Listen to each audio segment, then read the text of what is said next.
Ainda sobre o texto A Ideologia Alemã, aqui no fragmento que tem a nota 10, a ideologia alemã, em especial a filosofia alemã, o Marx e o Engels continuam a crítica aos pensadores, seus contemporâneos e aos que os antecederam. Porque são pensadores que estão dentro da classe burguesa, da classe proprietária, ou que pensam como tal.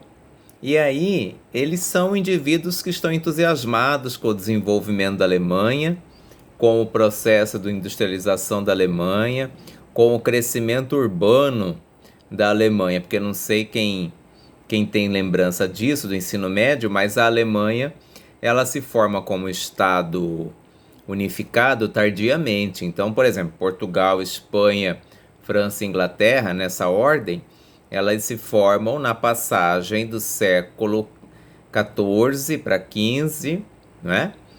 1500 já estamos aqui no que virá a ser o Brasil, devido a quê? Devido à formação precoce de Portugal como Estado-nação, como país. Quer dizer, houve muitas guerras, houve muitas negociações políticas e surge o Estado português. A Alemanha não. A Alemanha ela surge bem depois, na primeira metade do 19, ela vai começar a se constituir. Então havia muitos interesses, havia interesses da Igreja Católica, da França, da Rússia, dos vizinhos todos que não queriam a formação de um país, né?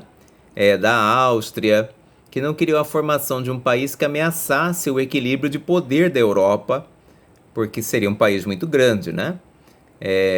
Então a França de um lado, aí teria a Alemanha, do outro lado a Polônia e a Rússia, e a Rússia avançava sobre a Polônia. Então, por isso, quando vai se formar a Alemanha unificada, nós temos um grande entusiasmo dos intelectuais alemães com a ciência e a ideia do Estado Nacional Alemão. E o Marx faz essa crítica junto com Engels de que a filosofia, a ciência não poderia estar a serviço de um Estado, de um projeto de nação. Seria uma filosofia, uma ciência reacionária, uma ciência burguesa. E aí ele vai mostrar que o desenvolvimento industrial da Alemanha não é um desenvolvimento para o povo. Então aqui, ó, na nota 10 em diante, em A Ideologia Alemã, em especial a Filosofia Alemã, ele mostra o processo de formação do Estado-nação, que é o país, né, a monarquia, a república, o Estado, que são invenções burguesas, que são invenções a serviço do poder, que em nada favorecem a vida do povo, que só servem para controlar, porque o Estado serve para quê? Para manter a ordem, para defender a propriedade. E como é que ele faz isso? Aí o Marx e o Engels vão dizer isso indiretamente, mostrando que é criado todo um aparato jurídico, um aparato coercitivo, que são os militares, os exércitos, né, que vão controlar o povo. E esse processo ele vem lá da antiguidade, da pré-história que ele estudou, ele passa para a antiguidade oriental, antiguidade clássica, idade média, idade moderna, até chegar ao tempo dele. E aí a diferença do raciocínio dos autores em questão com relação aos anteriores é essa, que eles não estão preocupados com o desenvolvimento da Alemanha, com a formação de uma potência, eles não estão maravilhados com a ideia da Alemanha se tornar desenvolvida, avançada, acompanhar a Inglaterra e a França, nem nada. Porque os autores sabem que a pobreza é pobreza em qualquer lugar, que a exploração é exploração em qualquer lugar, que o capitalismo estava gerando e ainda hoje gera, né? Muita pobreza, muita exploração. E então as análises deles estão centradas na questão material. Então aqui eles vão mostrar, diferentemente dos antecessores, que o desenvolvimento histórico na verdade, a criação da propriedade privada, a criação da escravidão, a criação das hierarquias sociais que vão gerar as classes sociais e, consequentemente, a exploração do homem pelo homem, que vai se aperfeiçoando até chegarmos na Revolução Industrial, que forma a classe operária, e chegar no tempo que eles viviam, que é o século XIX, a primeira metade do século XIX. Então, só piora a vida da classe trabalhadora, que é constituída de indivíduos que só têm o quê? A força de trabalho, desprovidos de qualquer riqueza, de qualquer bem que não seja a sua saúde para trabalhar e vender a sua força de trabalho para o capitalista, para o empresário, para o burguês. Então, o mérito dessa obra no século XIX é justamente dissipar as ignorâncias, como eles diziam ali, as ideologias, as interpretações religiosas, idealistas, burguesas sobre a realidade vivida pela Alemanha. E aí eles fazem a ponte entre o que se vivia na Alemanha e o que se vivia no resto do mundo, porque eles fazem uma análise ampla do desenvolvimento das sociedades humanas até chegar no capitalismo, de forma que eles não estão aficionados, apaixonados pela ideia de uma unificação alemã, porque para eles isso não é uma questão que interessa à classe trabalhadora, à classe operária do seu tempo, porque formar um Estado só vai aumentar o quê? A opressão, só vai aumentar a cobrança de impostos, e realmente é isso que vai acontecer. Então, o diferencial desses dois autores é justamente essa crítica social contundente e a busca de analisar a sociedade a partir do viés do materialismo histórico. Quer dizer, você tem que buscar a interpretação das coisas na materialidade daquela sociedade. E histórico porque você tem que compreender a gênese, o desenvolvimento de alguma coisa. Você não vai ver o hoje e vai concluir. Tá? Diferentemente dos filósofos que os antecederam, e eles são irônicos nisso, eles estão preocupados com o processo de libertação da classe trabalhadora mediante o rompimento com o capitalismo. E a filosofia dessa época aqui estava preocupada com o rompimento com a produção de uma liberdade que fosse uma liberdade intelectual individual. Então, o homem esclarecido é um homem livre. Era essa a discussão da filosofia da época dos antecessores do Marx e do Engels.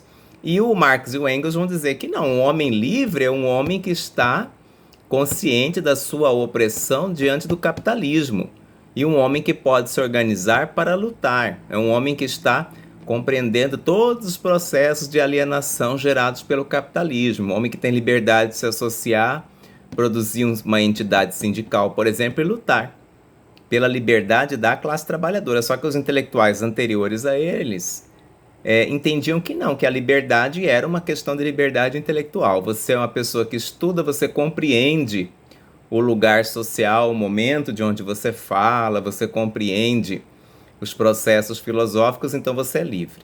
Aí para eles isso é muito limitado e muito reduzido aos interesses das elites proprietárias. Por isso a crítica à questão de classe é essencial, segundo os autores. Tá? Então aqui nesse item que eu falei para vocês aqui, ó, o problema é que esse texto não tem paginação. A ideologia alemã e, em especial, a filosofia alemã. Então, o que eles entendem por ideologia são interpretações deturpadas, interpretações de uma classe que se impõe às outras. Porque ele chama de ideologia a esse conjunto de ideias da burguesia, da elite proprietária de terras e das elites religiosas, né? Ele chama de ideologia a esse conjunto de ideias que as pessoas ricas querem impor à classe trabalhadora e que pretendem mascarar, ocultar determinadas verdades, entre aspas, né? Então, dessa forma, o trabalhador aceita a submissão ao capitalismo, aceita o baixo salário, aceita trabalhar até a exaustão. É nesse sentido que o autor pensa ideologia, dentro de um contexto de classe, quer dizer, as ideias da burguesia são as ideias de todos.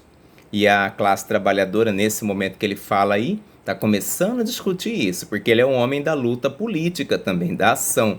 Então é interessante pensar porque a ideologia ela existe em todos os momentos, só que aqui ele fala de uma ideologia de classe. Todos nós pensamos, todos nós interpretamos a realidade, que ele fala aqui de representações. Mas a ideologia é um conhecimento, uma interpretação parcial da realidade que é divulgada para todos como se fosse a verdade com letra maiúscula. E essa divulgação, ela interessa a determinados grupos, determinados setores, determinadas classes que ocultam uma interpretação da realidade que desnude a forma como se explora o trabalhador.